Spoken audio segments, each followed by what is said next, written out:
La presencia del ingeniero Carlos Slim el día de hoy es histórico. Señor, es todo suyo el podio. Bienvenido. Buenas noches. Creo que me da mucho gusto estar con ustedes y le agradezco mucho la invitación. Jacqueline, thank you very much for the invitation. It's very impressed this organization that in a few years has been done so many things and is one of the most influent organizations in the world. I will try not to go around because me voy a marear volteando, pero entonces si me quedo viendo para un lado, no es por mala educación. Bueno, no cabe duda que ha habido grandes cambios en la humanidad y grandes cambios en la función de la mujer en la sociedad, en su actividad, en su liderazgo, en todas las áreas que ha ido conquistando en muchos sentidos a través del esfuerzo de muchas mujeres que las antecedieron a ustedes. Pero creo que nunca como hoy hay dos mujeres, en especial dos mujeres que son las líderes del mundo, dos mujeres que su liderazgo va a hacer que el mundo vaya en cierto sentido o que el mundo tenga problemas de cierto tipo o que se empiecen a resolver. Las dos grandes líderes, una es la señora Merkel de Alemania, que ha tomado liderazgo en Europa para todos los cambios que han sido necesarios hacer y que sigue teniendo ese gran liderazgo. Y el otro, que creo que si se hiciera una elección en el mundo, ganaría por mucho, es Hillary Clinton, en que las opciones que se están planteando son Donald Trump o Hillary Clinton. Entonces creo que aquí, por supuesto que habría un voto arrollador en favor de ella. Entonces son dos grandes líderes que van a, o que esperemos, tenemos la esperanza de que sean las personas que el próximo año estén a cargo de tanto de Alemania y Europa como de los Estados Unidos y por supuesto la influencia mundial que tengan.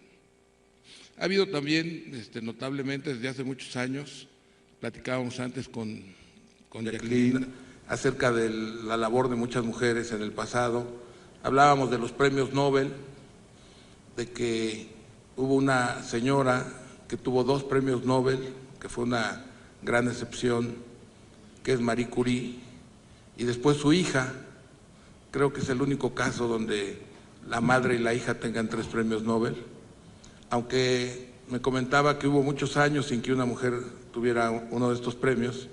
En 2009 veíamos que hubo 5 premios Nobel de mujeres, y también me comentaba que los de paz realmente han sido muy pocos los que han recibido las mujeres. Creo que como todos sabemos han ido aumentando las actividades, ya en muchos países las oportunidades, casi las oportunidades son las mismas para los hombres y las mujeres. Por ejemplo, en México el 53% de las mujeres son las que terminan la carrera contra el 47% de los hombres, y ya hay más mujeres estudiando en las universidades que hombres.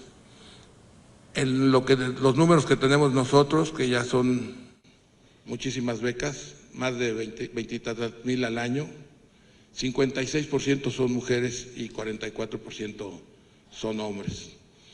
No cabe duda que en ese sentido ha ido avanzando y las mujeres ya se han posicionado de una manera muy clara en muchas de las oportunidades y de las actividades que hay.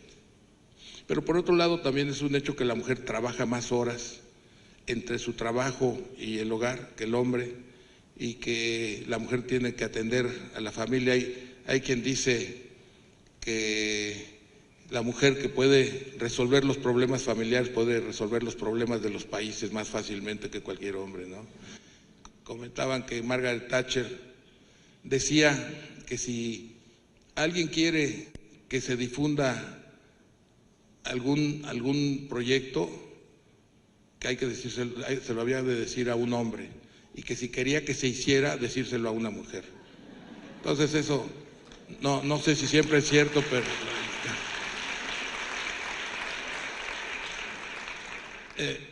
traje 2 tablas, no muchas, un poco para tratar de plantear la evolución que ha habido de la sociedad, de la humanidad y el papel de la mujer. Si pudiéramos poner la primera, por favor, Daniela. Que no es Daniela, ya Daniela. ¿Ya está? Uy, no la veo. Bueno, son los paradigmas de las civilizaciones. Ahí, lo que quería en esta tabla es comparar cuáles eran los paradigmas, cuáles eran las características, qué pasaba en la sociedad agrícola y qué pasa en la sociedad tecnológica y casi desde la sociedad industrial. Y ahí vemos el poder monolítico del gobernante.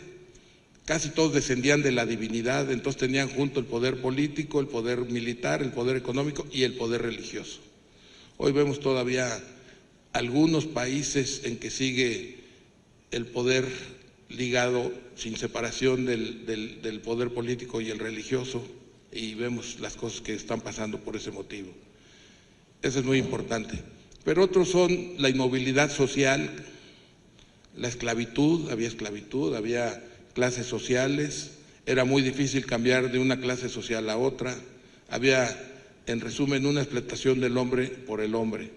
Y lo más notable pues eran los esclavos. Había guerras, había violencia, constantemente buscaban conquistar a los países vecinos o inclusive países lejanos. Los grandes conquistadores los conocemos, y sin embargo que todo esto pasaba, los grandes hombres de la humanidad vivieron durante esos 10,000 años.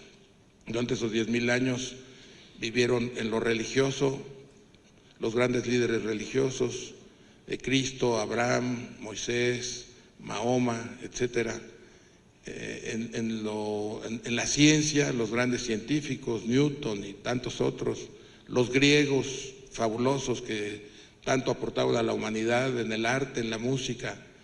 Era impresionante todo lo destacado de los grandes hombres que hubo en esos años, esos 10,000 años, pero sin embargo había inmovilidad social, había esclavitud y había la explotación del hombre por el hombre, y la mujer estaba fuera de posibilidades en muchos sentidos. Era muy grande la mortalidad materno-infantil, y porque se necesitaba fuerza física. Normalmente era una sociedad de trabajo físico, el hombre tenía un papel importante tanto en el liderazgo como en la esclavitud. Eran los que remaban los navíos, eran los que iban a las guerras, etcétera, etcétera, principalmente. Eso era también predominante, la ignorancia, no había interés por el medio ambiente, etcétera, etcétera. Creo que más o menos eso dice, no sé si me faltó alguna, pero la idea es subrayar una sociedad que sus características eran de división, de inmovilidad, de ignorancia, por supuesto también había una gran pobreza en esa gente marginada. La vida no era importante porque los esclavos los conseguían con toda facilidad, conquistando países, gracias Daniel, atrasados, etcétera. También era una sociedad que no cuidaba el medio ambiente. Y una muestra de que así era, pues el faraón egipcio desciende de la divinidad, el emperador japonés hasta la Segunda Guerra, MacArthur, hizo que renunciara a su origen divino, el tlatoani mexicano descendía de la divinidad, etcétera, etcétera. O sea que era una característica general. Sin embargo, hoy estamos viviendo una sociedad que ya desde la industrial se empezó a manifestar, en que se está planteando la democracia, la importancia de la democracia, una democracia que es electoral, representativa y participativa, es lo que tendrá que irse dando cada vez más, que no solamente sea, que también sea participativa.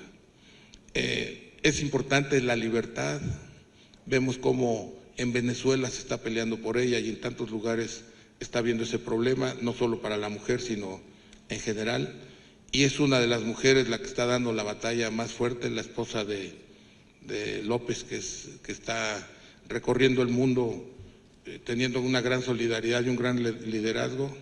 La diversidad, la pluralidad, los derechos humanos, la movilidad social, la educación, en general el desarrollo de capital humano, bueno, la competencia, el acceso universal a la salud, el cuidado del medio ambiente, la competencia, la innovación, la globalización, la tecnología, nuevas actividades económicas, la cultura digital y la conectividad. En general son cambios que si ustedes se ponen a ver son 180 grados opuestos. Un poder monolítico contra una democracia representativa y participativa, con libertad, diversidad y pluralidad, la esclavitud contra los derechos humanos, la inmovilidad social con la movilidad social, y no estoy hablando de las mujeres, estoy hablando en general, la ignorancia con la educación y el desarrollo de capital humano, etcétera, etcétera. Y bueno, pues esta nueva civilización, desgraciadamente, como todo nuevo significa cambio y como todo cambio significa problema, están surgiendo muchos problemas por este motivo y van a surgir más. Desgraciadamente no sabremos cuánto durarán, pero son problemas que van a estar con nosotros un rato. Quería comentar que la idea del programa es que yo pudiera hablar unos minutos, y a ver si me estoy alargando, creo, unos minutos, y luego pudiera contestarles las preguntas que deseen hacer. Bueno, los problemas de los países, aquí es interesante porque los países que están teniendo más problema, a diferencia de lo que se cree, son los que recaudan más impuestos, los que tienen más impuestos en relación a su Producto Interno Bruto. Como saben, en Brasil están teniendo grandes problemas, y es el país donde el 36% del PIB se recauda de impuestos, que es muy superior a todos los demás de América Latina.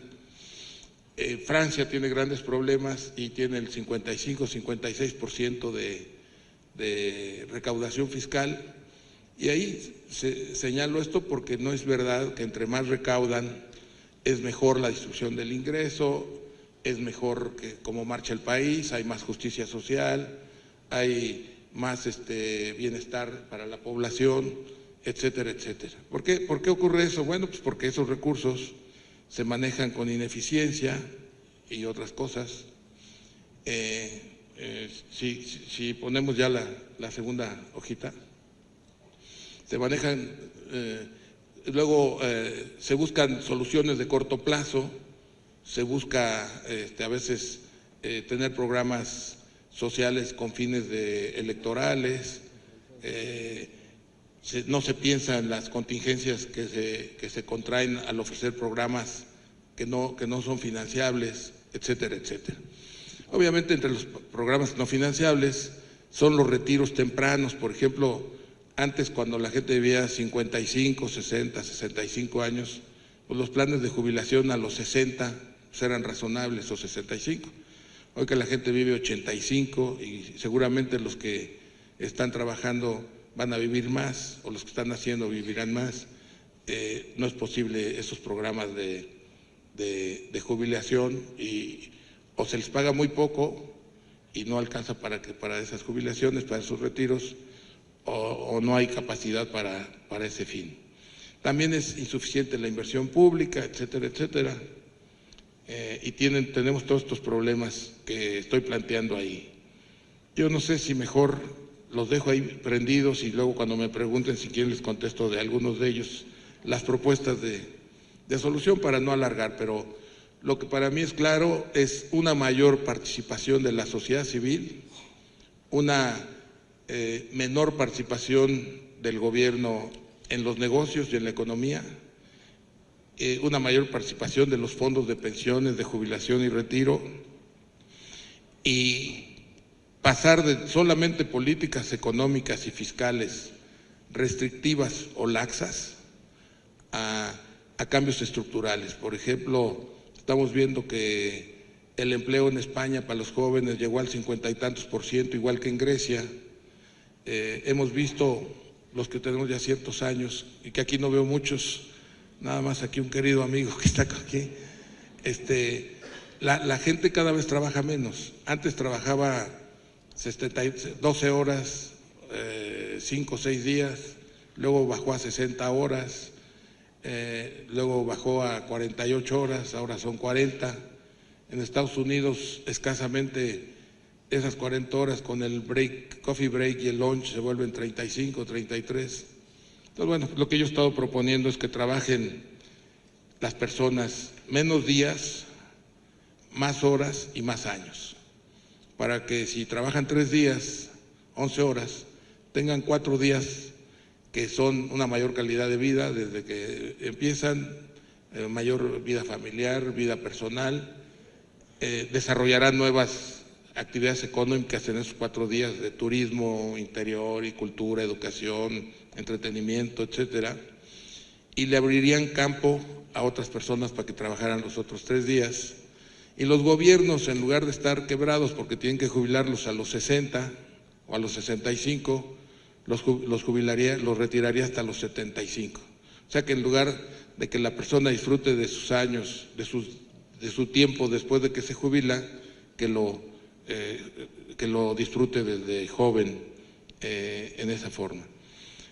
Bueno, por supuesto, de estos puntos, nada más me referiré quizás a 3 de ellos. Uno es la declinación urbana.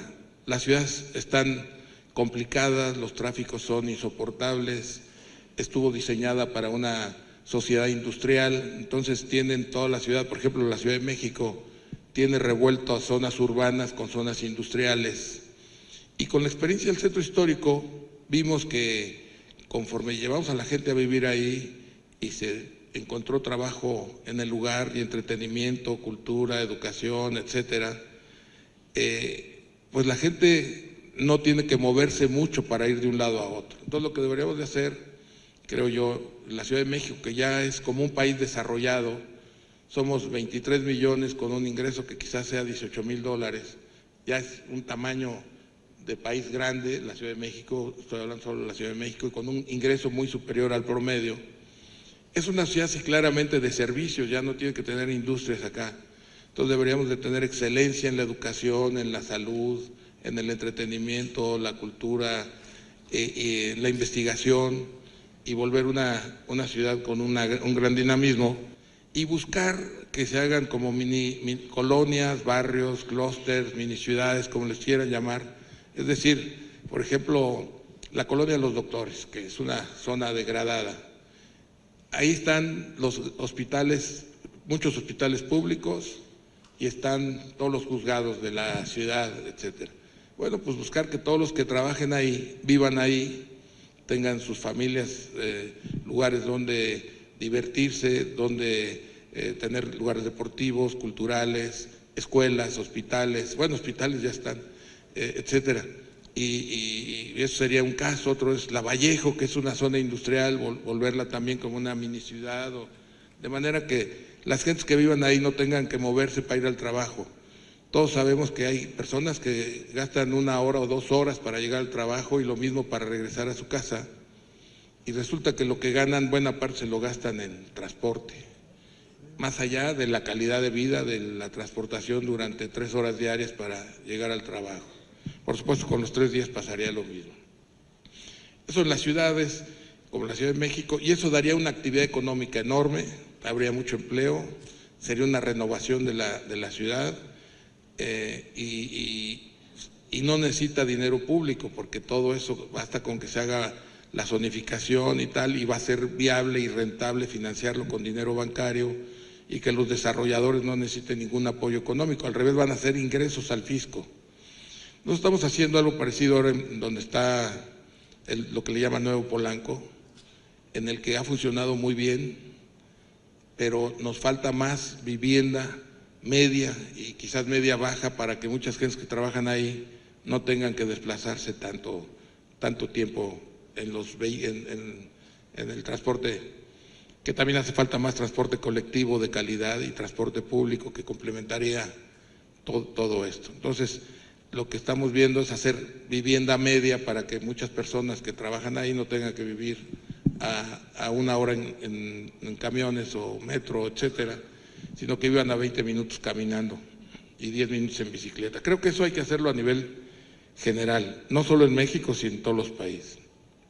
De la educación, yo creo que la educación es obsoleta en muchos sentidos. Es una educación de origen centenario, dogmática, con muchas características limitantes, en el que son programas rígidos, etcétera, etcétera. Yo creo que aparte de la educación presencial, que es muy importante, aparte de los salones de clase, aparte de que la universidad tenga sus inscripciones y sus alumnos, yo creo que es muy importante, ya lo estamos haciendo, estamos muy avanzados, ya estamos en ello desde hace varios años, pero ya está prácticamente listo todo, que las personas en todo el país, aunque sea en la Sierra Tarahumara o la Sierra en Oaxaca o en donde sea, tengan acceso a las mismas oportunidades que las personas en Boston o Nueva York, que las oportunidades sean las mismas, que las oportunidades de educación y de conocimiento sean las mismas. Y sería importante que las universidades empiecen no solo a darle grado a las personas que asisten, a las que se inscriben y asisten, sino que debería tener ya programas de calificación del conocimiento y que califiquen el conocimiento de las personas y no solo la asistencia, y que a esas calificaciones les puedan dar un grado aunque no hayan estado inscritas durante todo el año, etcétera, etcétera, ¿no? Un programa de calificaciones y reconocimientos de las universidades. Aquí lo que estamos haciendo es que para esto se necesitan 3 cosas. Uno, que la población esté conectada, que tenga conectividad. Hace un rato hablé de conectividad general. Que las personas estén conectadas. El estar conectado en Internet al 100% es muy complicado. Hay redes, habría que llevar redes fibra óptica a los lugares más remotos, pero con telefonía móvil sí pueden estar conectados. Si son teléfonos semi-inteligentes o inteligentes que puedan conectarse a Internet, creo que en México andamos ya como el 35-40% conectados, se puede acelerar el proceso. Es un proceso acelerado. Creo que más del 80% de los nuevos aparatos son inteligentes. Entonces necesita conectividad, hacer contenidos, que tengan contenidos de calidad, buenos, educativos y culturales, etcétera, y que se les reconozca el estudio. Ya tenemos programas de eso para el empleo, no solamente educación académica, Capacítate para el Empleo ya está. Tenemos un acuerdo con la Khan Academy que ya lo ofrece gratuito. Coursera es otra para estudios profesionales. Las grandes universidades de Estados Unidos están dando sus cursos, han tenido los cursos disponibles para ese fin. Y lo que estamos planteando nosotros es que todo aquello que sea en esa plataforma educativa y cultural en su momento sea gratuita, o sea que cualquier persona se pueda conectar a ella sin pagar por estar conectado a esa parte educativa. Entonces creemos que con eso es un gran paso, y hicimos un acuerdo con la Secretaría de Educación para que se den reconocimientos al que estudie a través de la red, o sea que no solamente tenga que asistir a una universidad, a una escuela, sino que también por esa vía. Bueno, y en general, ya por último, lo de la pobreza. La pobreza se resuelve solo con empleo, definitivamente, y con dignidad.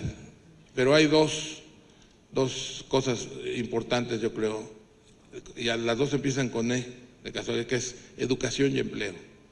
Con la educación, cuando está la gente preparada, tiene más posibilidades de encontrar trabajos, no solamente para cargar bultos o para hacer tal cosa, sino si tiene conocimientos de computación, de manejo de inglés o de de tecnología de la información, bueno, pues tiene más facilidad para encontrar trabajo. Y que los recursos fiscales sean para mantener una especie de red social mínima de bienestar, o sea que no haya nadie que no tenga posibilidades de salud, alimentación de la madre en el embarazo, atención perinatal para que baje la mortalidad materna infantil, etcétera, etcétera. Bueno, creo que ya me voy a esperar sus preguntas, pero nada, solo quiero decir que todo esto que parece como ajeno, quizás a ustedes, es muy importante porque en una sociedad agrícola es más fácil que la mujer esté marginada. En una sociedad ya tecnológica, en donde la sociedad se sustenta en el bienestar de todos, en el bienestar de todos quiere decir que la gente esté preparada, educada y tenga tiempo y capacidad, que tenga ingreso, que tenga ingresos importantes y que fortalezca la capacidad de demanda de los bienes y servicios que se producen en la sociedad. Es decir, en una forma, pues a lo mejor que suena un poco vulgar, es muy importante que toda la población tenga capacidad de compra. Es muy importante que nuestras poblaciones y todas las de todos los países, pero en particular nuestros países, tengan una mayor capacidad de compra con dos fines. Uno, para que tengan acceso a una mejor vida, de mejor calidad, en cuanto a los bienes, vivienda, entretenimiento y salud, etcétera, que reciban. Y otra, para que se fortalezca con esa demanda de esos bienes el mercado nacional. El mercado nacional será más capaz cuando vamos a ciertos lugares hermosos de turismo, por ejemplo, que no vemos a nadie, y vamos a Estados Unidos o a algún otro país y están llenos de gente. Eso se llama capacidad de compra, se llama ingreso insuficiente, eso se llama falta de empleo, etcétera, etcétera. Entonces, a eso me refiero cuando digo que en esta nueva civilización no se sustenta en el bienestar de los demás, y por bienestar entiendo que esté capacitado, educado y que tenga un empleo bien remunerado. Entonces, bueno, y todo esto viene a colación porque en esta nueva sociedad en que el trabajo físico ya no es fundamental, ni el esfuerzo físico, eso lo hacen las máquinas, la mujer tiene las mismas o mayores capacidades que el hombre. Ya no se trata de una sociedad en que van a ir a la guerra, en que hay que estar en los veleros, en los galeones. Veíamos muy bonitos los veleros, cómo son, pero con los remos, pues ahí iban unos esclavos encadenados, y cuando no funcionaban, se casaban, los echaban al mar, ¿no? Ya no hace falta ese trabajo físico. Entonces, como no hace falta ese trabajo físico, ya es un asunto de capacitación, de conocimiento, de educación. La mujer, como señalaba yo en las escuelas, los datos que tenemos desde hace varios años, pues tienen mejores calificaciones incluso que los hombres. Claro, habrá algunas actividades más duras o más rudas en donde quizás habrá menos mujeres y en otras donde habrá más mujeres. Por ejemplo, en el comercio hay más mujeres que hombres. Aquí traía mi acordeón, pero como me pusieron aquí en medio de todos no lo puedo ver bien. Me da pena verlo. Pero en el comercio las mujeres son más que los hombres. En la minería, pues ni modo que haya más mujeres, ¿no? Es un trabajo, en la construcción también es un trabajo más rudo. Sin embargo, ya el número de mujeres en la construcción creo que anda en 30%, algo por el estilo, 25%. Lo que quiero decir es que en esta nueva civilización las mujeres ya tienen un lugar preponderante. Creemos que no se trata, nosotros en lo personal, que no se trata de un asunto de cuotas.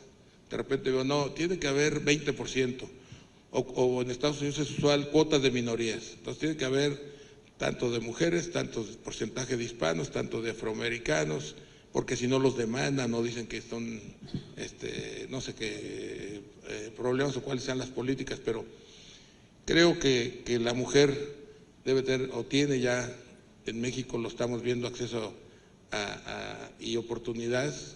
Quizás haya que buscar algunas cosas también importantes más, pero que se vuelva ya un asunto de capacidad, de preparación, de méritos y de gustos y deseos. Qué vocación tienen, qué intereses tienen, qué talentos tienen. Entonces, bueno, pues eso, ahora estoy a sus órdenes para las preguntas que quieran hacer. Muchas gracias. El empresario que no sabe aprovechar la capacidad y talento de una mujer, pues es un tonto, va a perder competitividad.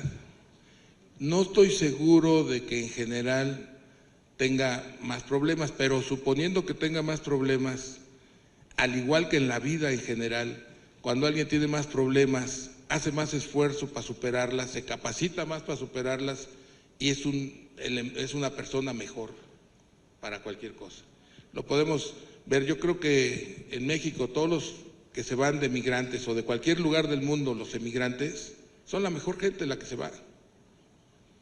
El que emigra a algo nuevo, primero no tiene miedo, es un muy valiente, va a los retos que desconoce, a un lugar distinto y va con las ganas de trabajar, superarse, teniendo riesgos de la vida, de tal cosa, y llega a triunfar. Cuando llega está decidido a triunfar.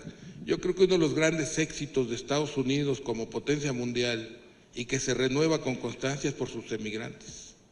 Entonces yo creo que también en el caso de una mujer o de un hombre, hay hombres a los que también les cuesta mucho trabajo llegar o superarse. Es distinto un muchacho que estudió en una universidad privada, que es amigo tiene un grupo de amigos y luego crece y son los directores de empresa y se conocen, pues es distinto, ¿no? O en la política, pues en la política también pues, buscan a los amigos muchas veces. Pero yo creo que el que busca a los amigos en lugar de buscar a las gentes con la capacidad está equivocado. Ahora, pues como mujeres, digo, lo que tienen que hacer es prepararse, pero y manifestarse, que se conozca lo que son y cómo piensan y qué hacen. Aquí hay, por ejemplo, de una de las empresas, hay dos mujeres que son muy capaces y que están trabajando como al nivel de cualquier, o por arriba de muchos hombres, ¿no? Yo creo que el asunto es que el empresario, el directivo que no sepa escoger a las personas o le preocupe si tiene una religión o tiene otra, si es hombre o mujer, o si es chaparro o alto o feo, pues está molado. Tenemos dos programas, uno es de crédito a los clientes de teléfonos, por ejemplo, se les da un crédito sin garantía, que ha crecido bastante, es un monto importante, y el minicrédito, que desgraciadamente es muy costoso a los que están en ese campo.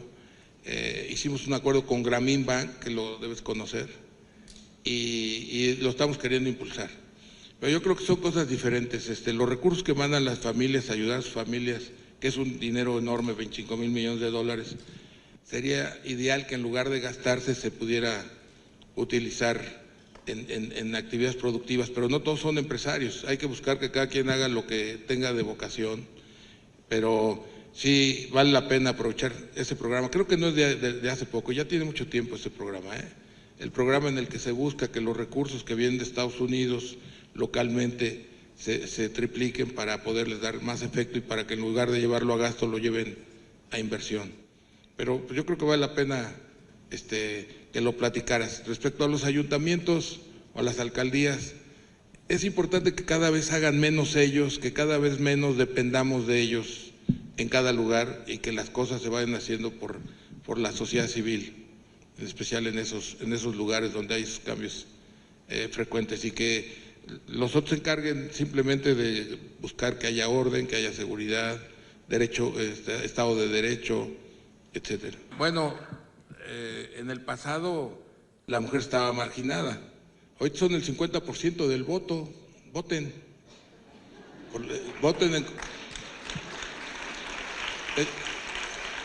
mira, lo de las cuotas está ocurriendo en el legislativo, no sé, y hacen los Juanitos, ponen a una mujer, renuncia a favor el suplente es un hombre, el marido o no sé quién, entonces como hay cuotas, escogen 30 X mujeres, ganan, renuncian y el suplente, que es un hombre, queda. Eso es un fraude, eso es un chiste, es una broma.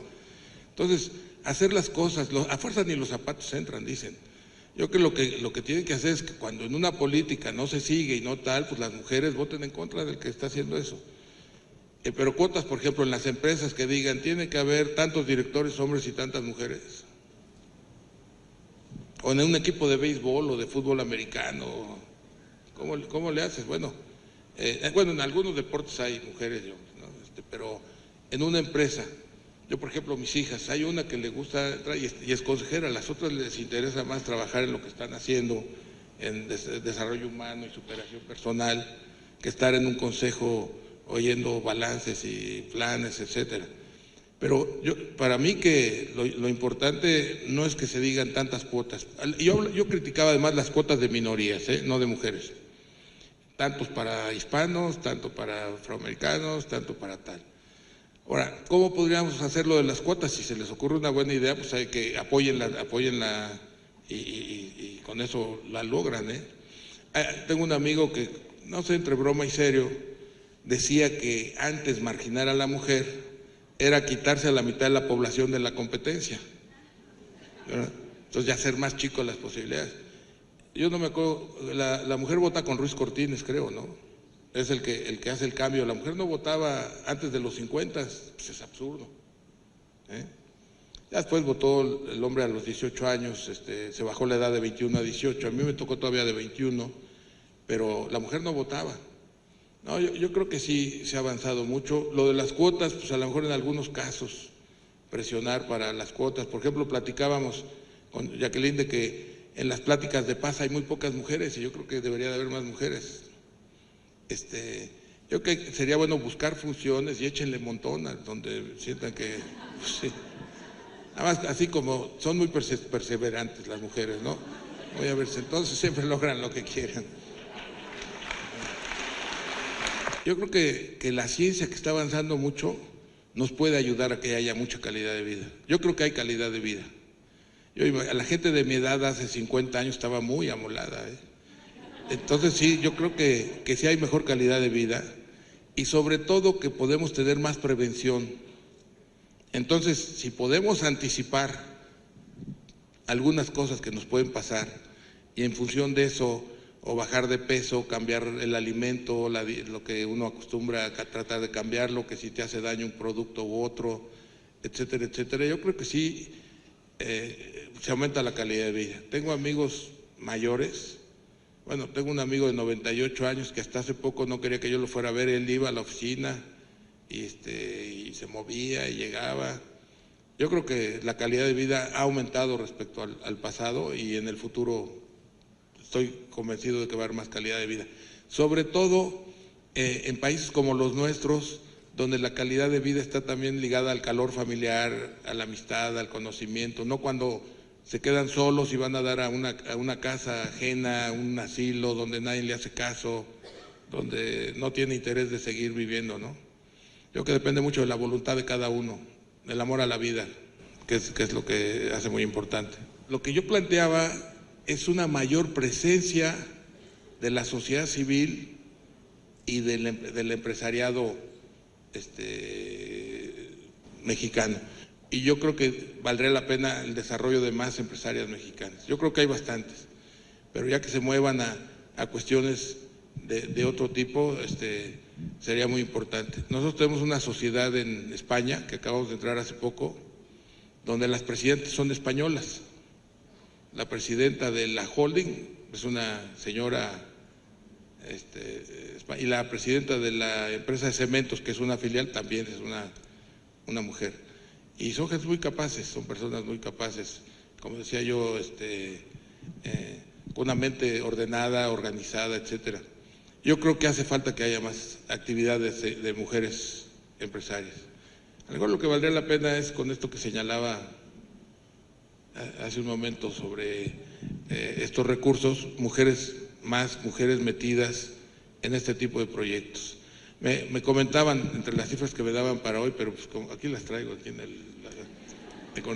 de que las mujeres en los créditos no sé qué créditos eran, pero créditos, la mujer paga mejor que el hombre. Por eso el Banco de la Mujer, que surgió hace 25 años. Y las madres solteras son las más cumplidas de todas. Las madres solteras son las más cumplidas. Bueno, eso que está en ese sentido, yo creo que como respuesta, lo único que te puedo decir es que hace falta que haya más mujeres empresarias, en la actividad empresarial y económica.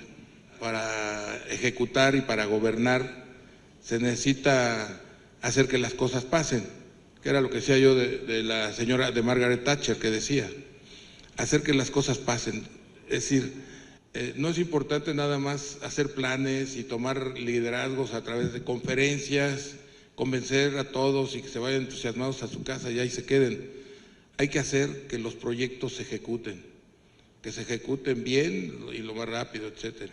Entonces yo creo que a través del trabajo, cualquiera que sea tu área donde estés, haciéndolo bien, ejecutando bien, realizando, que es muy usual que se oyen programas por todos lados, de todos tipos, pero son pocos los que al final de cuentas se ejecutan. Hace muchos años hablaban de broma de los planificadores que planeaban y planeaban. Y había un gran caricaturista que a lo mejor no lo conocen ustedes, que se llamaba Abel Quesada, que ponía a los planeadores así en sus caricaturas, volando por todos lados y nunca aterrizaban. Entonces yo creo que tienes que ser líder para llegar si quieres tener un liderazgo, pues vuélvete líder. ¿Cómo? Pues no es con discursos incendiarios, sino con hechos. Lo que yo señalaba del estudio, calificando el conocimiento y no la asistencia, puede ocurrir también en la cuestión laboral. Ahora, me pasó Daniela y unos comentarios sobre esto hace un rato.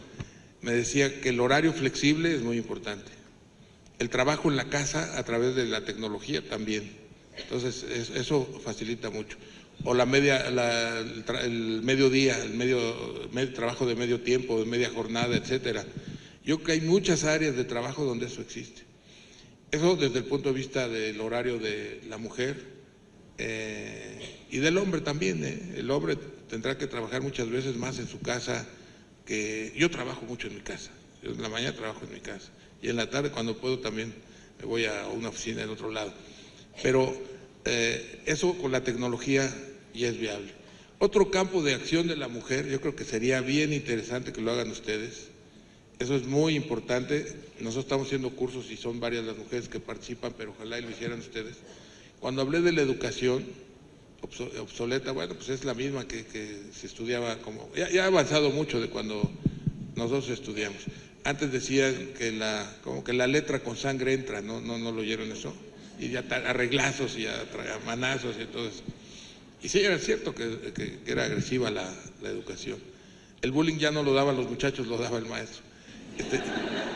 Lo que sería bueno es que ustedes que tienen tanta iniciativa desarrollen contenidos educativos, contenidos para el trabajo. En los contenidos, por ejemplo, nosotros tenemos el acuerdo de hace varios años con Khan Academy, ¿no?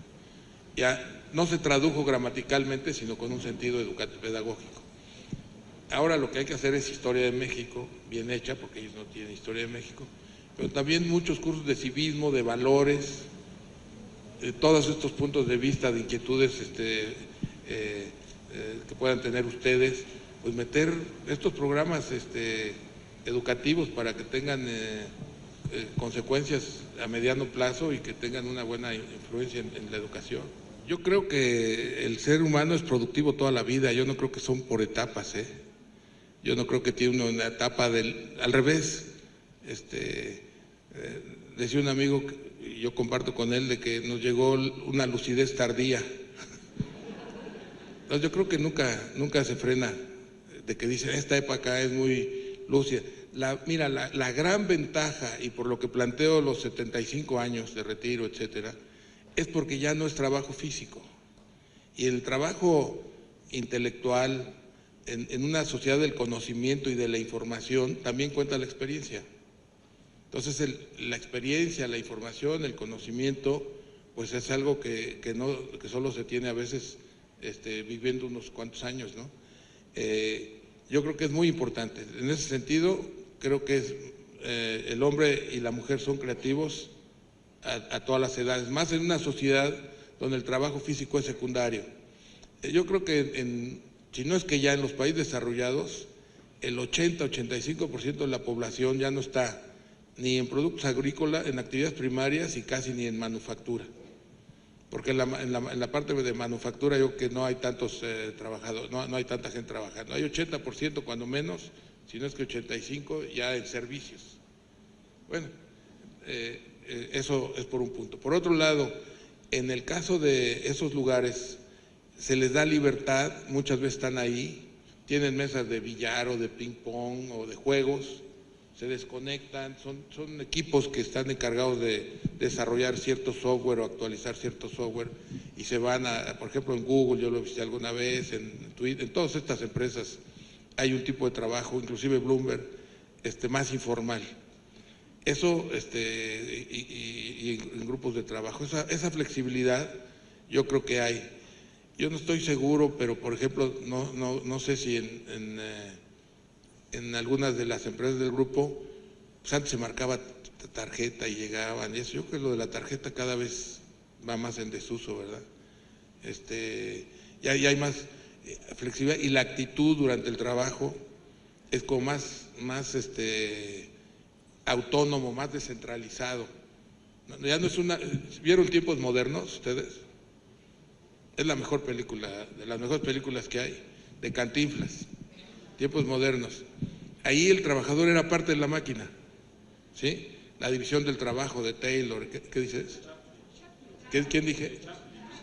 ¿Pero de quién dije? Dije Cantinflas. Es de Charlie Chaplin, es de las mejores películas que he visto, ¿eh? Tiempos Modernos. Es parte de la máquina.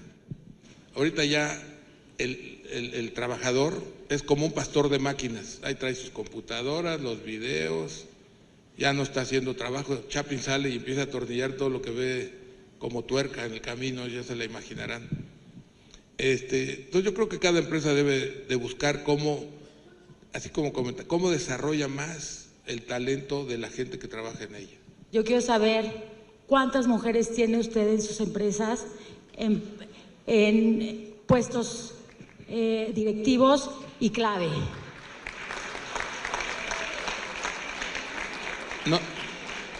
No tengo la menor idea.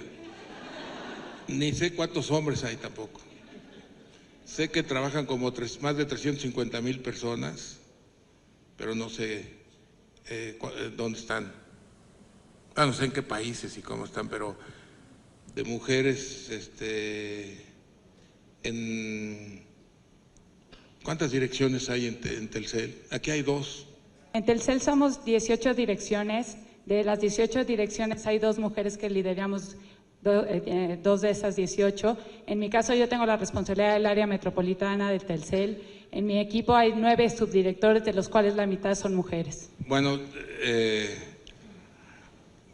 lo que está pasando en este asunto, que empezó quizás hace 10 años de las drogas, pues es de que los americanos se quedan con las drogas y el dinero y nosotros con las armas y la violencia. Entonces, bueno, pues lo que hay que hablar con Estados Unidos seriamente es de que no estén vendiendo las armas, o que si las venden por ley, pues que vean a quién se las venden, le den seguimiento al arma y que vean cuándo pasa para acá y hacer un acuerdo de que no pueden pasar armas a México, que no se pueden violar leyes del vecino, aunque las leyes del país, que las leyes del país de Estados Unidos no sean extraterritoriales, no sé, yo creo que hay que hacer algo por el estilo, ¿no? Y después, pues cuidar que no haya corrupción ni involucramiento en estos asuntos, pero yo creo que lo importante es el problema de las armas, que se venden armas a granel en Estados Unidos sin ningún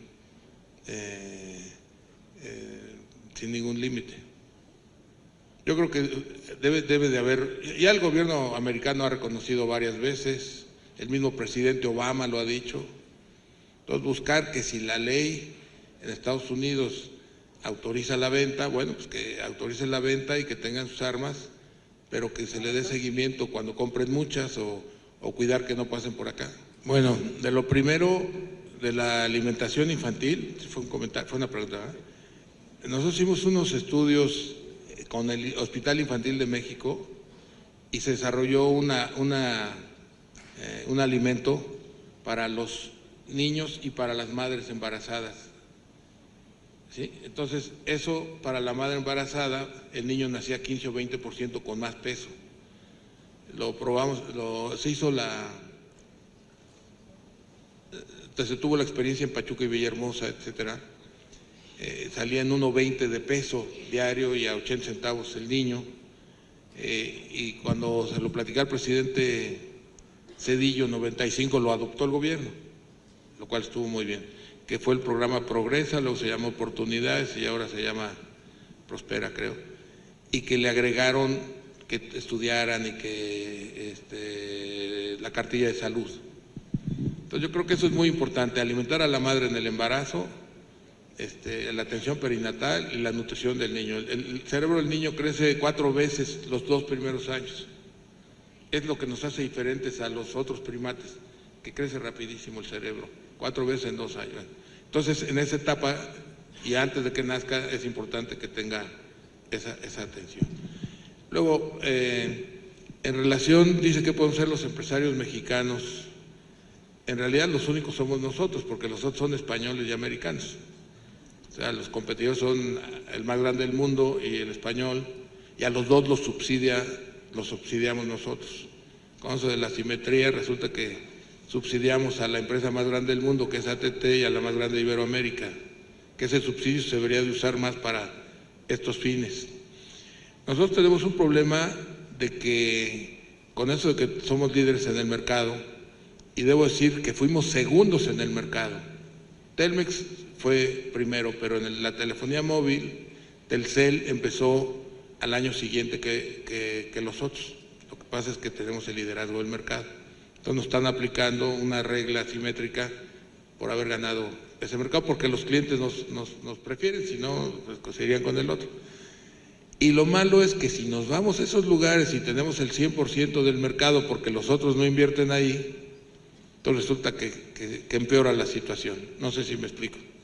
Y hay lugares donde no tenemos comunicación ni inversión porque para no ser el 100% del mercado. Bueno, ese es el problema. Sin embargo, la inversión que hacemos sigue siendo muy grande.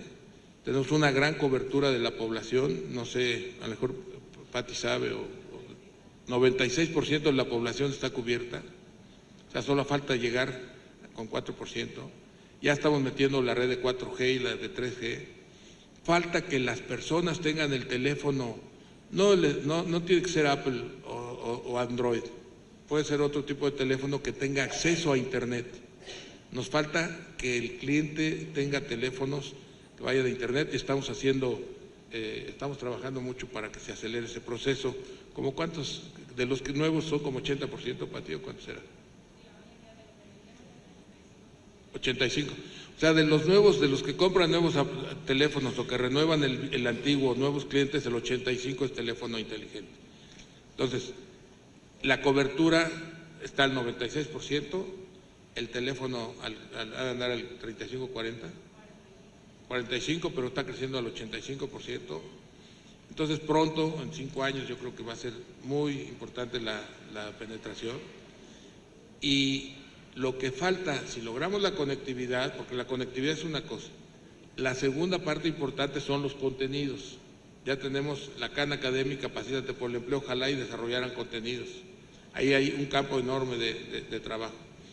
Después, no vamos a cobrar por el uso de esa plataforma y seguramente nos van a seguir los de la competencia. Y si no, pues ni modo, pero nosotros no vamos a cobrar por el uso el acceso a educarse. Y por último, ya tenemos firmado un acuerdo con la Secretaría de Educación de que se les reconozca a las personas que hacen educación no presencial. Ahora, para otras personas que tengan interés en este campo, pues si es tu caso particular, pues podría ser que como MVNOs o como revendieran y participaran en las zonas rurales a llevar los aparatos o la promoción, y nosotros lo haríamos con gusto. Cualquier persona que quiera buscar una mayor penetración de esas zonas, encantados. Tenemos un programa con el WWF de $100 millones para conservación de la biodiversidad y buscar el desarrollo sustentable. La que es muy activa dentro de este programa es Julia Carabias, no sé si la identificas. Julia lo está haciendo en la Lacandona. Yo creo que la experiencia que tiene, además ustedes tienen un área turística, ahí está la de Bernal, ¿no? ¿Cómo se llama? La Peña, iba a decir Roca, Piedra, pues no sé, la Peña de Bernal. tiene una zona turística muy interesante. Yo creo que valdría la pena que platiquen con ella, y que platicáramos que platiquen con nuestra gente y los de WWF, World Wide Fund, para ver qué se podría hacer ahí. Pero yo creo que, por ejemplo, lo hicimos ya y ha sido un éxito a pesar de la deforestación con la mariposa monarca. Se logró rescatar, es un acuerdo también con WWF. Entonces busca desarrollar actividades con las personas para que les convengan el uso de esa riqueza natural, les produzca y no tengan que arrasar los bosques para sembrar o para hacer otras cosas, que vean trabajos alternativos.